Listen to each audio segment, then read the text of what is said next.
Live on the Razzball YouTube channel, it's NFL draft season, and that means it's NFL mock draft season. It's time to get excited.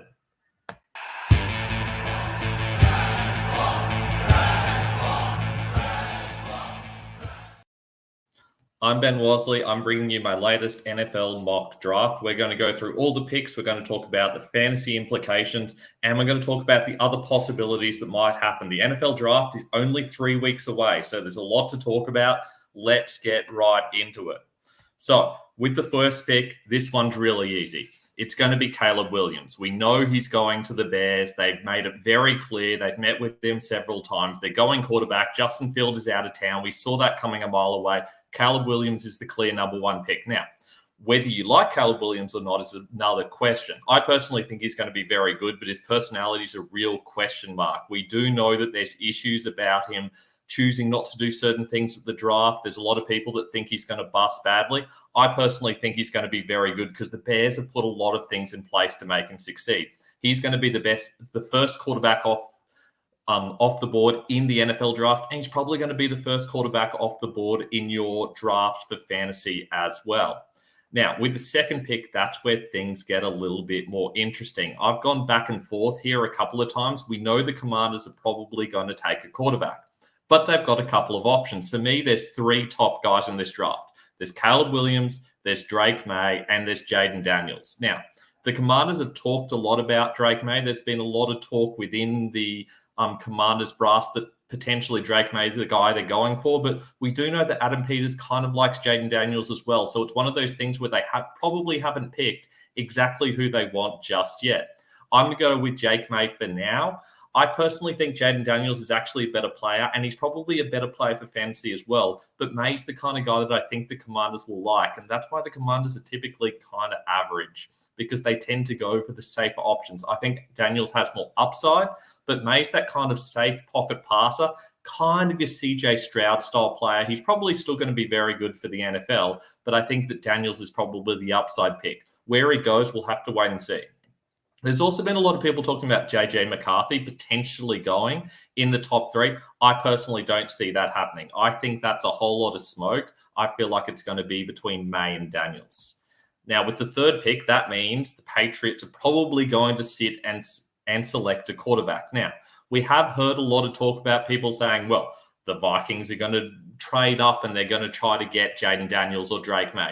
I personally think the Patriots would be crazy to do that. Jaden Daniels is a better prospect than we've seen probably since Trevor Lawrence in 2021. I know he's probably the third best or second best on the board this year, but this is a really strong quarterback class. I think you would be crazy to drop out of the top 3 here. I think the Patriots are going to stick and pick. Now, the Patriots do some weird stuff in the draft, but with Bill Belichick gone, I'm hoping that they at least do something sensible here and stay and pick Daniels or Drake May, whichever one's left on the board. Daniels is the guy that you probably want for fantasy. He's got good legs. He makes good decisions, so he doesn't throw a lot of interceptions. He doesn't quite have the accuracy of the guys like a Williams or a May, but he's the kind of guy that's going to organize and manage the game nicely. Plus, he's going to get you a lot of yards with his legs. It wouldn't surprise me at all if out of the quarterbacks in this class, he's the guy that ends up being the number 1 fantasy option long-term. I think in your fantasy drafts, regardless of where Daniels goes, he's probably going to be the second quarterback off the board. Excuse me. Now, this is where it gets a little bit. So, the Cardinals have a couple of options here. There's a lot of talk that suggests the Vikings are going to move up in the draft. Now, where they move to, I don't know. I don't think anybody knows. I think the Cardinals are one team that they'll be talking to. The Cardinals have said that they're possibly going to talk about trading down, but there's a couple of pretty tuned-in guys that believe the Cardinals have always been going for Marvin Harrison, and they would have drafted Marvin Harrison even if they had the second or third pick. And realistically, they should have had the second or third pick if they hadn't needlessly won some games at the end of the season. Now, Harrison is the best wide receiver prospect we've seen in a long time. He's exactly the guy they need for this organization. They've gotten rid of Marquise Brown, who was pretty average anyway, and they've got essentially nobody. They've got Michael Wilson, but he's not a number 1 option.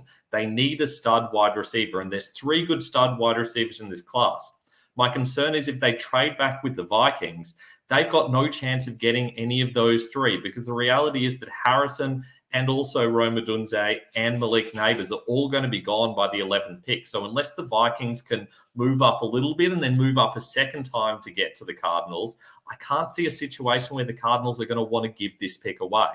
For that reason, I have them taking Harrison. I think this is probably what happens on the night, but it's not impossible that we see either the Vikings or Denver trade up. They need to give a lot for this pick, but I think it can happen.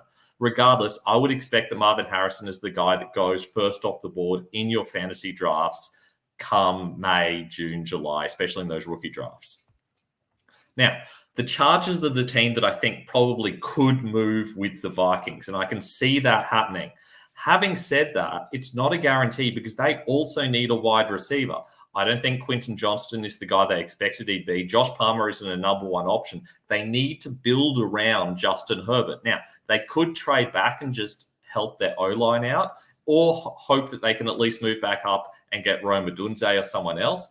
But I think they're probably going to stick and pick with Malik Neighbors unless they can get a lot for this pick. This is probably the best spot for the Vikings to aim for. I think it would be too difficult for a team to jump over the Vikings if they get to here. But if this pick happens, it probably won't happen until the Cardinals have definitely picked at number 4, so that the Vikings make sure they're not paying up a whole lot just to have a team jump over them. In my next mock, I might have some more trades in there, but at the moment, it's just too hard to know where they're going to trade. Now, the Chargers do have other options here. They don't have any good tight ends, and there is a very good tight end in this class in Brock Bowers. So don't be surprised if Brock Bowers is the pick here as well. The Chargers have a lot of options here. They do need to give Justin Herbert some better weapons. Which one they go with, I don't know. Now, with the 6th pick, there's a lot of people talking about the Giants taking a quarterback. In fact, even if you're betting on this market, quarterback is the second favorite pick.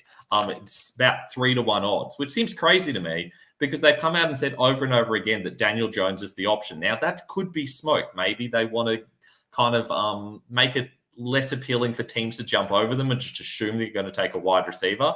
But for me personally, if I'm them, I'm giving Daniel Jones another year and I'm taking the wide receiver. They've got nothing at wide receiver. They've got a whole heap of small guys. They need this guy, a big wide receiver option. Now, it might be that Malik Neighbors falls here, and he probably will if a team jumps over them to take a quarterback. But if everything goes without a trade, then they still get a great wide receiver option here. So I've got 3 straight quarterbacks and then 3 straight wide receivers. Even if someone jumps up to take a quarterback, I still think it's 4 quarterbacks and a couple of wide receivers. I can't see any reason for the Giants to do anything else. They've kind of priced themselves out of taking a quarterback here because they're paying Daniel Jones so much money and they can't get out of that contract.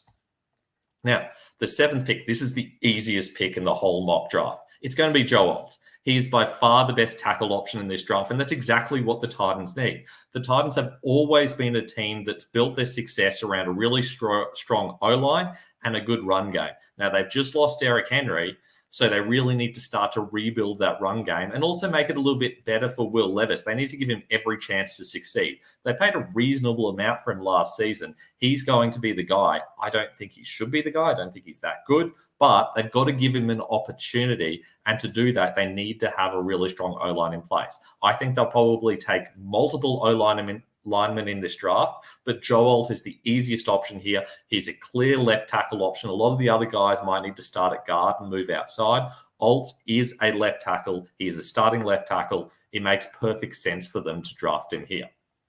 Now, we finally get a defensive player off the draft with the 8th pick, and I think this is probably the earliest we'll see a defensive player. I guess it's possible the Chargers could go that way, but if they're thinking defense, they might as well just trade down. Dallas Turner, for me, is the best edge option. There are 3 clear good edge options in this draft, and they realistically could go any time in the first round. There's a couple of reasons for that, but for me, Turner's clearly the best option. He's very athletic, excellent speed, broke out after Will Anderson graduated last year.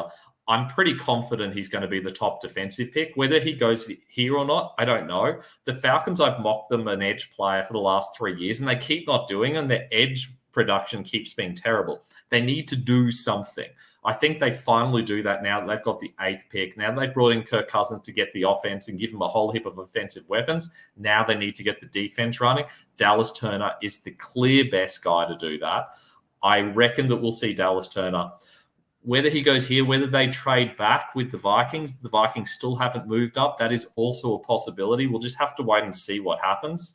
But if there's no trades, I think this is probably the best way this is going to go. So the first 8 picks, if you missed it, Caleb Williams, Drake May, Jaden Daniels, Marvin Harrison Jr., Malik Neighbors, Rome Odunze, Joe Alt, Dallas Turner.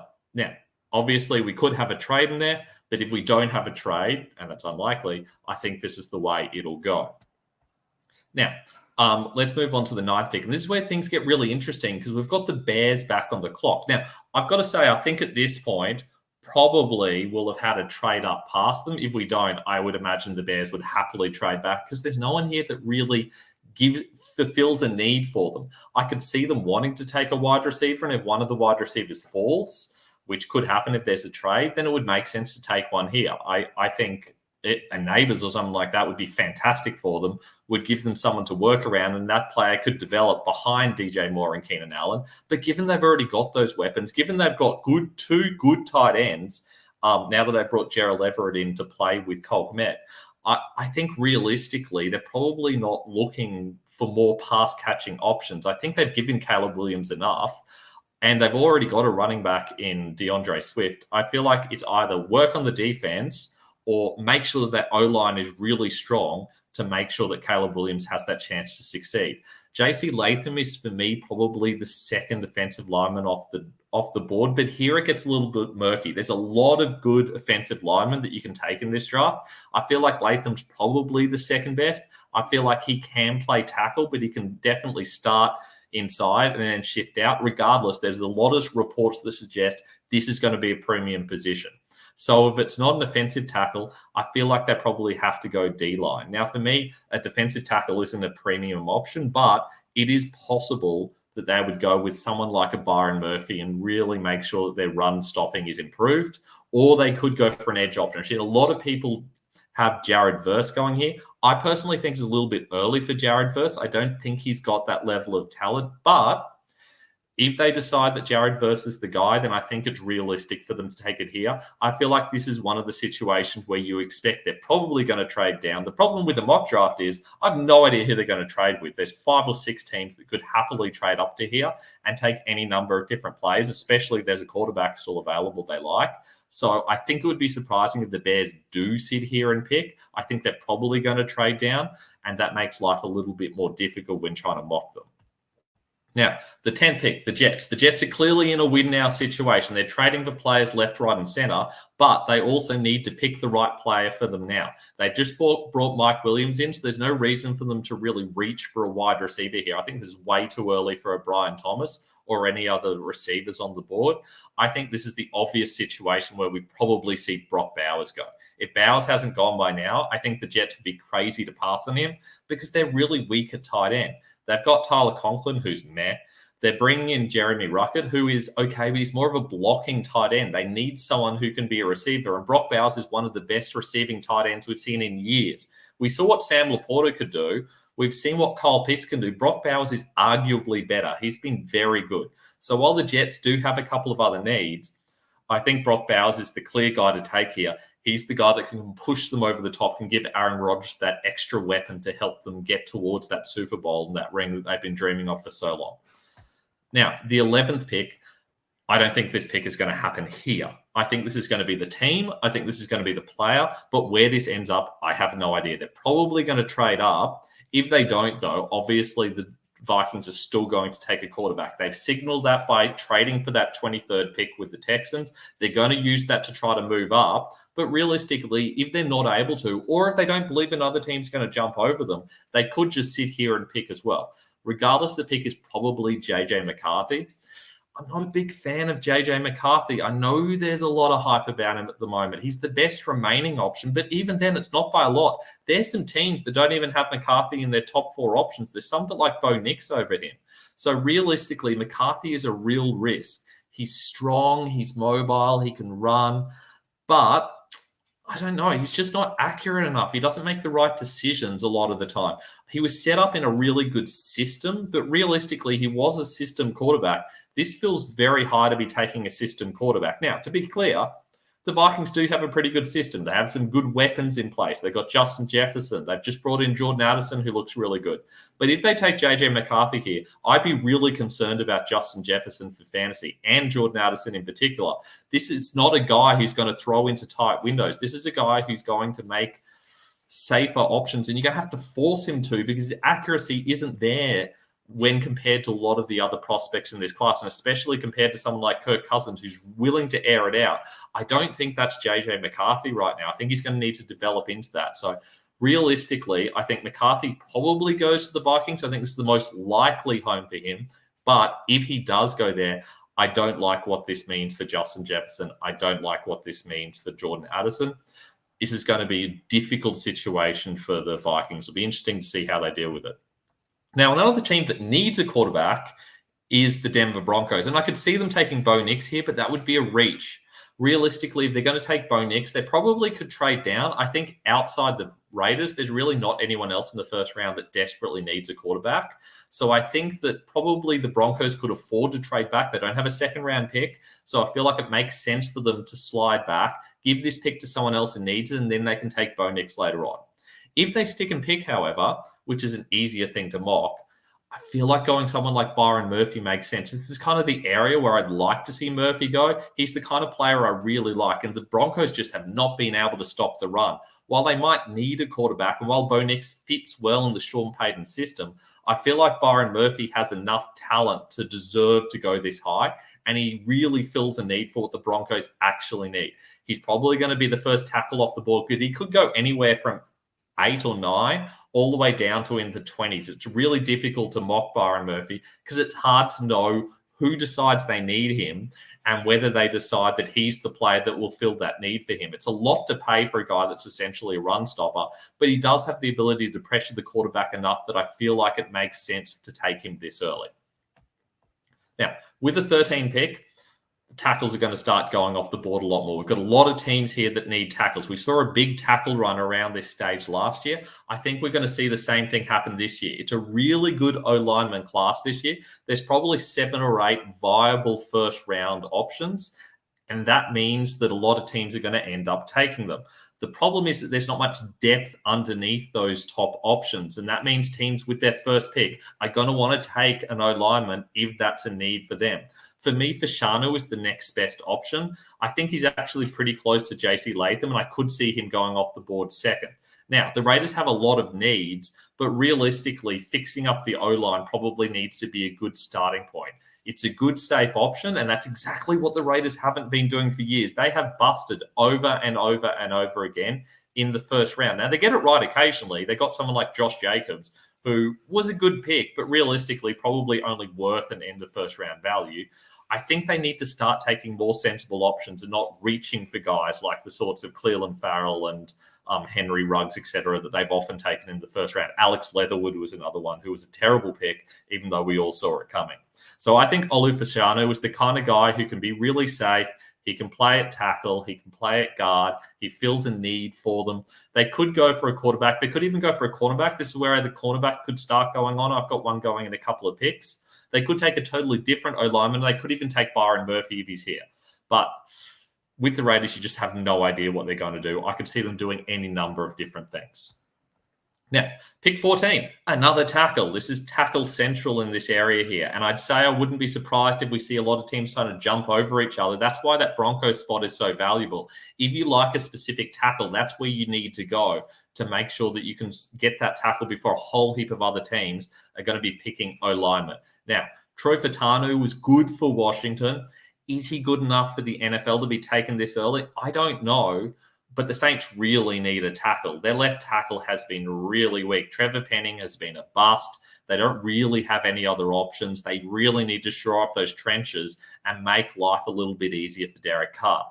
Now, they do have a heap of other options.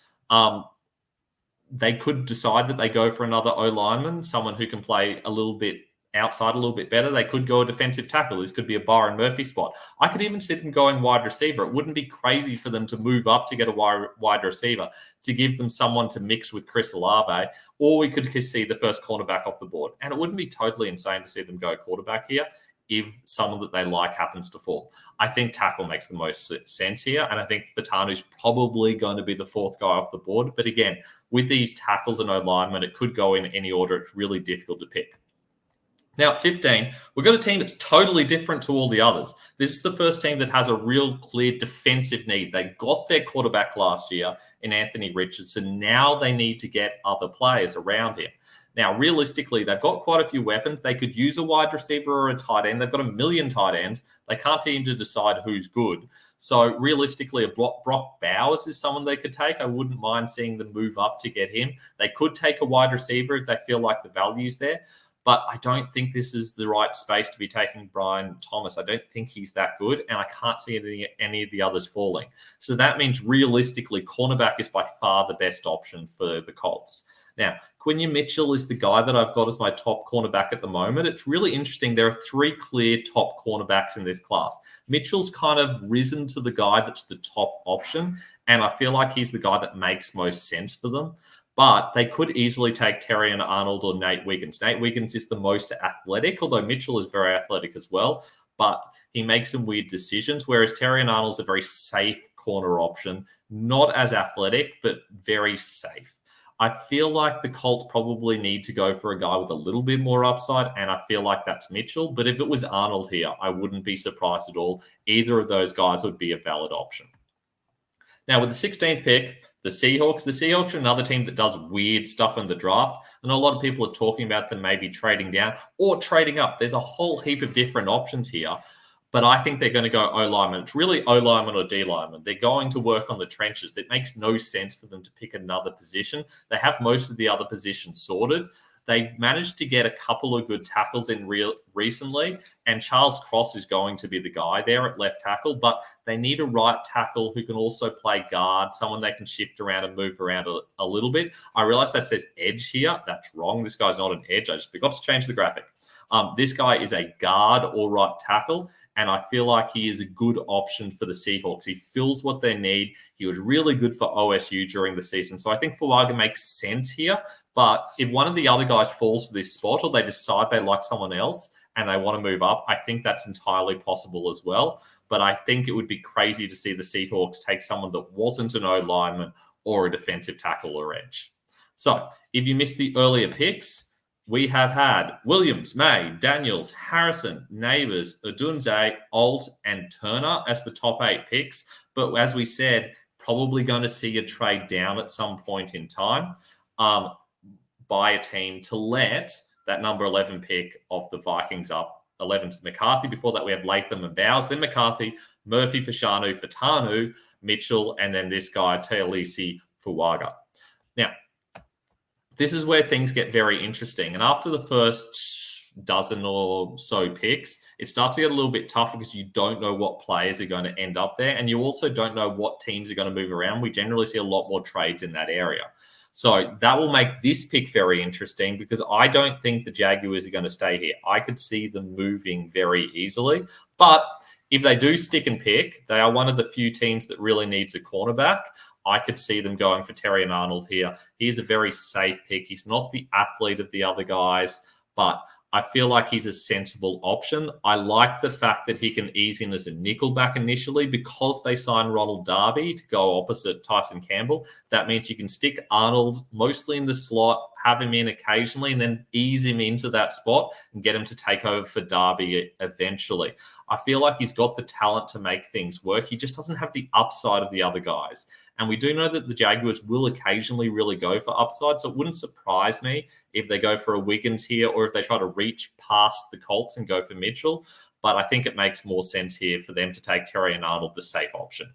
They could also go O-lineman or D-lineman, but with so many other teams fighting for those O-linemen, it wouldn't surprise me if there's just not the best option there for them. And it makes sense to take an elite tackle rather than to take the next best offensive lineman. And Arnold is a very good tackle. Now, with the 18th pick, We have Amarius Mims. Now, Mims could go anywhere. There's a whole heap of different areas he could be drafted. It really depends on how much risk a team is willing to take.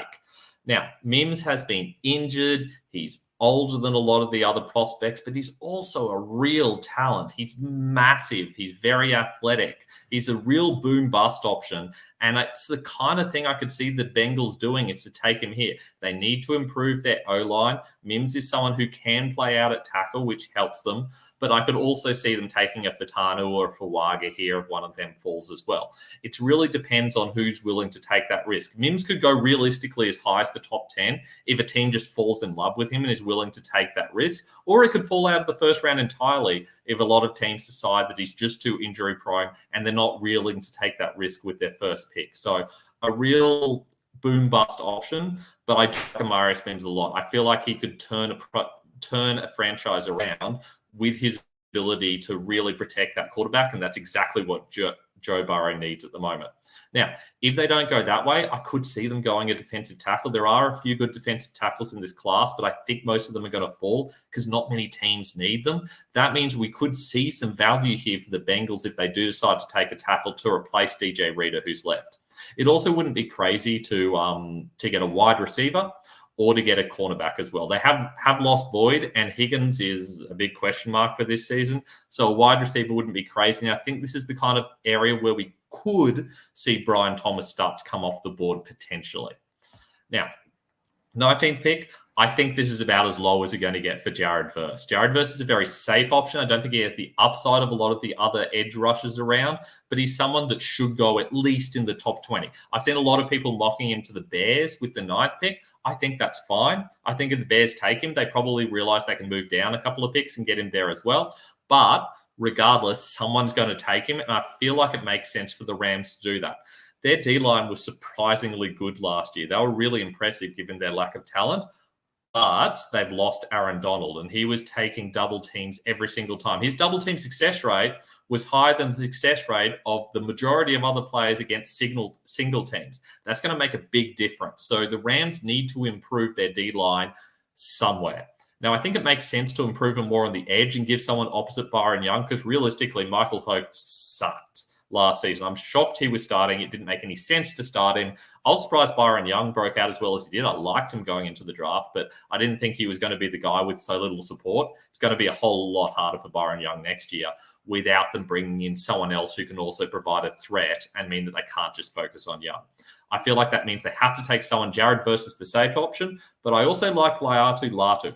The problem is that he's got a lot of injury question marks. He's extremely talented. Most teams think he's a better player than Verse, but there's so many injury concerns that I can imagine a lot of teams will just wipe him off their board.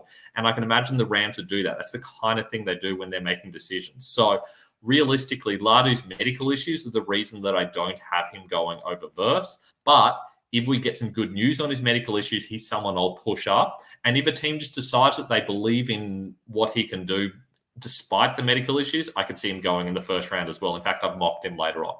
Now, if the Rams don't go D-line, I think it would make sense for them to go for a real stud cornerback because they lack that at the moment. And this is a situation we could see Nate Wiggins go, or they could go for a safety like Cooper DeJean. Brock Bowers wouldn't be crazy, but they'd have to move up to get him. 20th pick is the Pittsburgh Steelers. Now, they have brought in some quarterbacks, finally, but they're still going to want to run the ball a whole lot. And to do that, they need to have a strong O-line. So it makes sense for them to shore up their O-line. Now, there is one clear good center in this class, and it's Jackson Powers Johnson. And Pittsburgh need a center. So realistically, I think this makes the most sense, but they're not the only team that could go for him.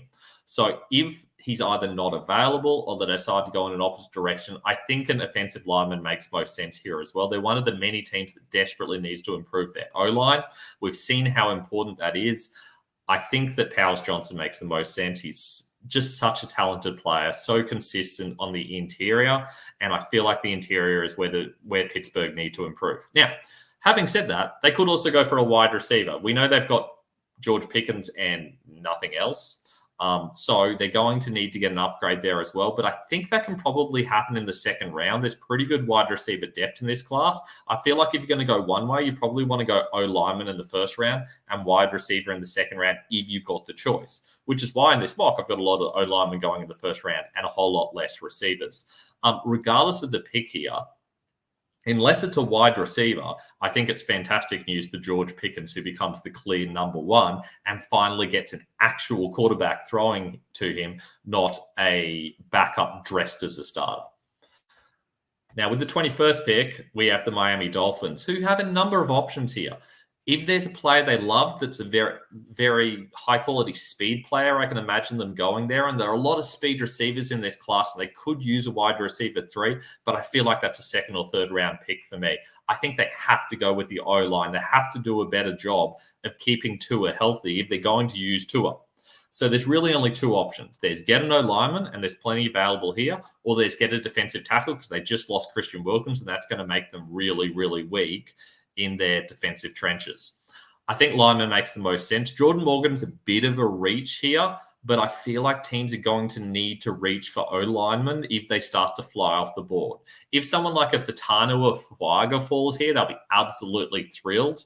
But I think realistically, they're probably going to have to go for that next tier of O-linemen. I feel like Morgan is one of those. Morgan's the kind of guy who's got excellent athleticism, but he's not a finished product. And so it's a real question mark as to whether he goes here or even a little bit earlier, like a Mims, if a team falls in love with him, or it could fall entirely out of the first round. I could see it going either way, but I feel like the Dolphins are going to love the option here of going an O-lineman. It just makes most sense for them. Now, with the 22nd pick, we have Nate Wiggins. Now, Nate Wiggins is the kind of upside option that the Eagles love going for. They need another cornerback badly. They get an elite athlete here. He's someone that is going to do what Kaylee Ringo should have done when he came in. I thought Ringo was a possible first-round prospect who really fell, and he totally busted. Wiggins is the guy that they probably need here. They've needed a cornerback for a while. They get thrown on a whole lot. They've got an excellent defensive line, and that's because they always go D-line or O-line in the first round. They need to start mixing it up because they're really weak in other areas. So I think cornerback makes the most sense, but only if one of the top three falls to them. So if they can get a Mitchell or an Arnold or a Wiggins, I think they have to take them here. If none of those three are available, I feel like they probably have to go elsewhere. I think a Jason Kelce replacement in Powers Johnson, assuming he doesn't go to Pittsburgh, would be a good option here. I could also see them going Cooper DeJean. He's more of a safety than a cornerback, but I feel like he could still fill that spot, do a lot of work in the slot, and mean that it makes life a whole lot easier for their other cornerbacks. We'll have to see what happens with that pick there. That's going to be an interesting one. They're another team that I could also see trading in either direction as well. I think it makes sense for them to trade back, but I could also see them trading up if they fall in love with someone there. Also, don't be surprised if they take someone like a Brian Thomas if he falls, which he has in this mock. They could use a better wide receiver 3, and that means when eventually Devonta Smith moves on or AJ Brown moves on, that means they've got that second option already there. 23rd pick. Now, I don't think the Vikings will end up having this pick. I don't think it makes any sense for them to end up having this pick. I feel like they're probably going to trade this away to get a quarterback. But if they happen to hold on to this pick for some reason, like they believe they can get a quarterback another way, or alternatively, they just feel like they don't need to chase a quarterback and they can just stick and pick, then defensive tackle is something they desperately need. There's a couple of good defensive tackles in this class. Chris Jenkins is probably the second best for me. Don't be surprised if Brian Murphy somehow falls to here. That wouldn't be absolutely crazy. He could go anywhere in the first round. I could also see them going a Michael Hall or a Johnny Newton as well. But I think Chris Jenkins for me is the second best option. He's just a really good, polished player. Kind of what you would expect out of a national champion. I expect him to be very good in the NFL as his dad was.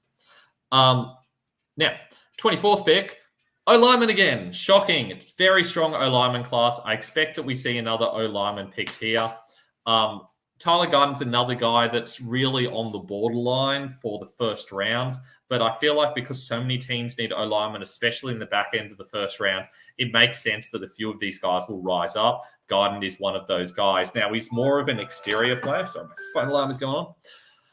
He's more of an interior O-lineman, and I feel like that's probably what the Cowboys need. I feel like they can probably just replace Smith with Smith at tackle, and they're going to be okay. But the interior of their line needs to be better. They've kind of based their identity on having a really good O-line, and that started to fade the last few seasons. So I feel like bringing in a Guyton or someone like that kind of takes them back to what they're trying to do and make it easier for them to run the ball, and also gives time to Dak Prescott to use his weapons like CeeDee Lamb.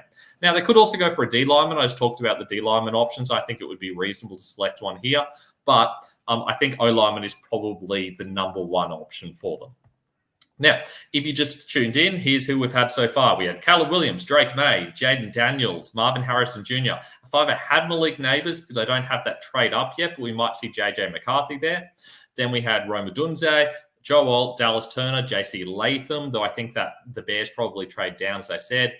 Brock Bowers, JJ McCarthy, currently in his 11. I just think he's going to go to the Vikings somewhere. Byron Murphy, you could go anywhere in the first round. Then a whole heap of tackles for Shanu, Fatanu. Also got Fuaga in there. A couple of cornerbacks in Mitchell and Arnold. Mims with the Bengals reaching a little bit there.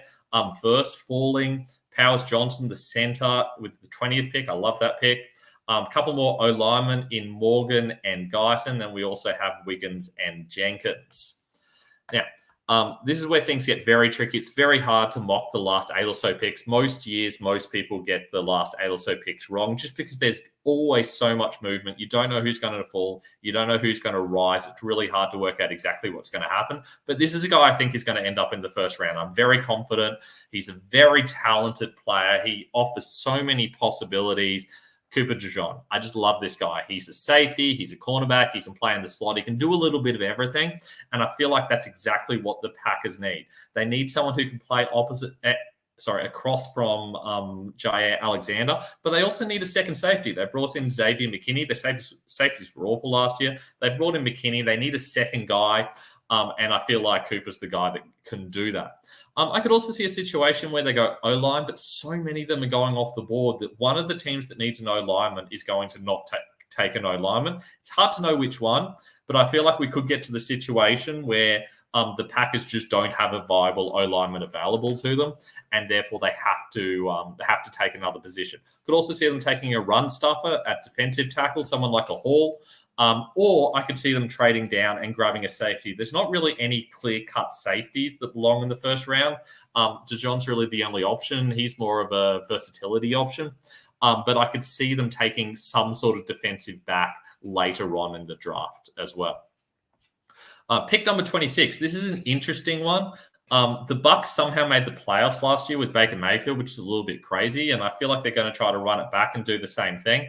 I don't know that it's going to work the second time around, but regardless, with Shaq Barrett pretty much done, they need to upgrade at edge. I feel like they can use Latu here. Now, Latu's a real risky pick. There are a whole lot of injury concerns around him, but if a team thinks they can draft him, he could go as high as the top 10. He's got that much talent. He's probably the second most talented edge option behind just Dallas Turner, but Verse is so much safer. We know what Verse is going to be able to do. That's Jared Verse. Latu is a real question mark. He realistically shouldn't have even really been playing. There are a lot of thoughts that he wouldn't even get to this point in his career. But now he's kind of gotten through those, and he's given a little bit more confidence to teams that maybe he is someone that they're going to be able to rely on long term. So I can see a situation where Latu goes here. I can see a situation where he drops out of the first round entirely. He could fall a long way, or he could get picked in the top 10. He's probably got the most variability in his picks of all the options in the first round here. But I love this spot for the Bucs if he makes it there. And it wouldn't surprise me if they move up to grab somebody. They could also get a cornerback. They could really use an upgrade there. They need some O-lineman help as well, but I think those are all going to be off the board. And it also wouldn't surprise me if they take Brian Thomas here. He's still on the board for me. And there's a whole heap of wide receivers that belong at the back end of the first round, early second round. And I think it would make sense for them to take one of those as well. Expect something to happen here, be it a trade up or down or a bit of a surprise pick. But the Bucs are a really interesting one this year. I'm really looking forward to seeing what they do. Pick number 27. I don't know that we'll get a fourth true corner off the board. I'm not counting DeJean as a true corner. I'm not sure that we'll get one here. Kool-Aid McKinstry is the guy that I think is really interesting. He could sneak into the first round. he's got a broken foot, which makes life a little bit difficult. Without that, I think he's a pretty clear-cut first rounder. But with the broken foot, it makes it a little bit harder for him to trust. Having said that, the Cardinals aren't challenging right now. The Cardinals aren't winning anytime soon. They're rebuilding.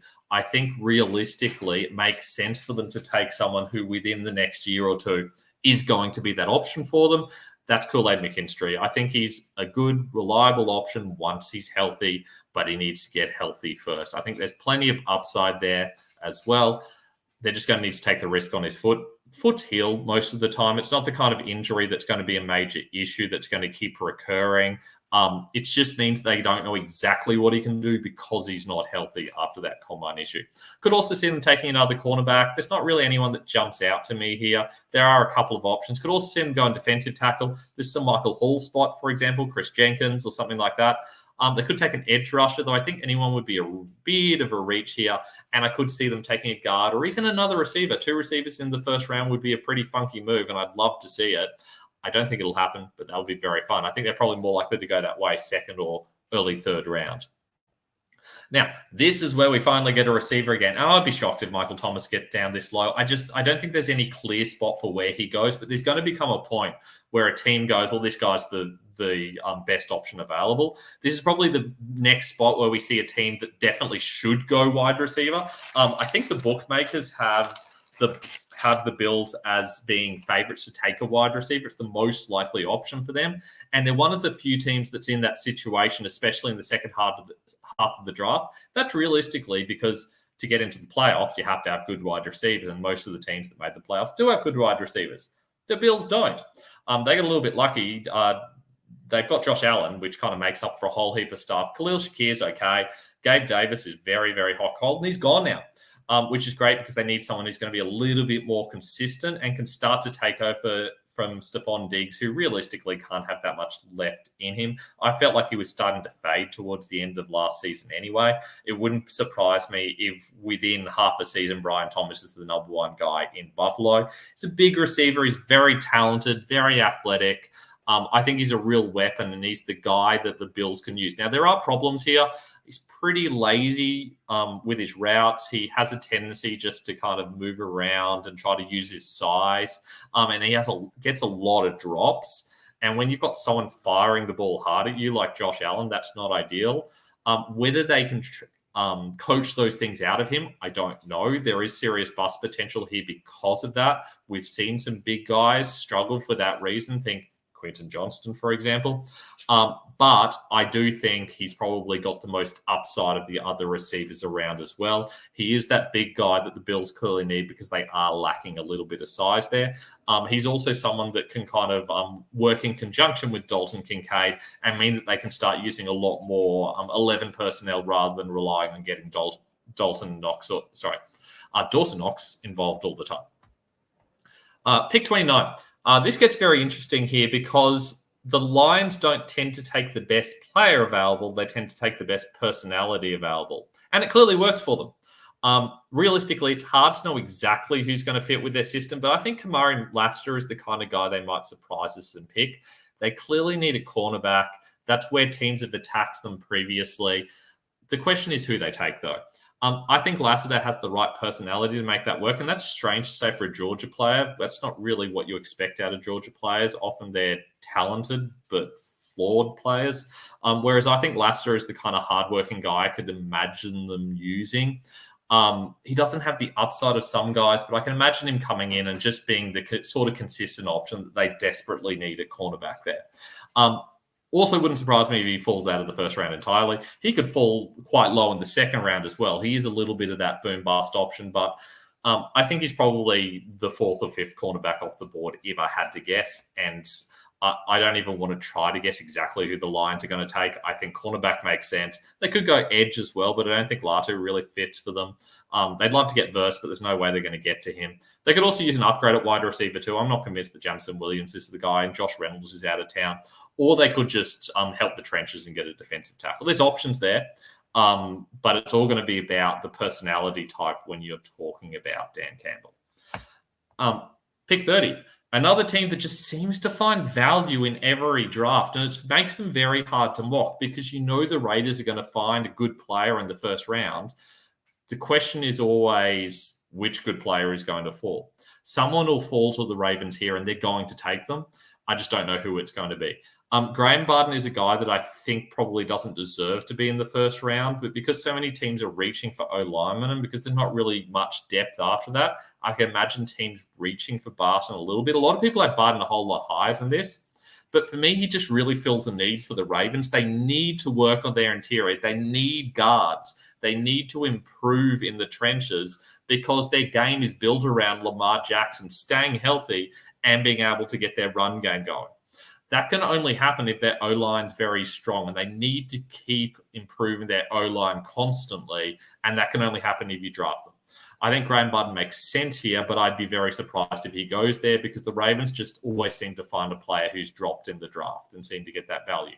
I could also see a situation where they go for a little bit of size in wide receiver. Brian Thomas would make sense, but he's a bit boom-busty for the Ravens, I think. I think Xavier Legette would be a great option here, but I don't think that's where the Ravens are going to go. I think they're probably going to go for the trenches here, or potentially for another premium position like an edge or a cornerback. They're good in all positions. They just don't have the high-quality options that a lot of the other teams around them have. They're just consistent across the board, so they can use an upgrade in a few different places.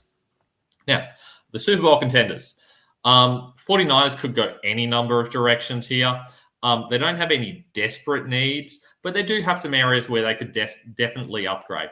I think edge rusher is probably the place I'd like to see them upgrade. We saw them trying to use Chase Young here. He's gone now.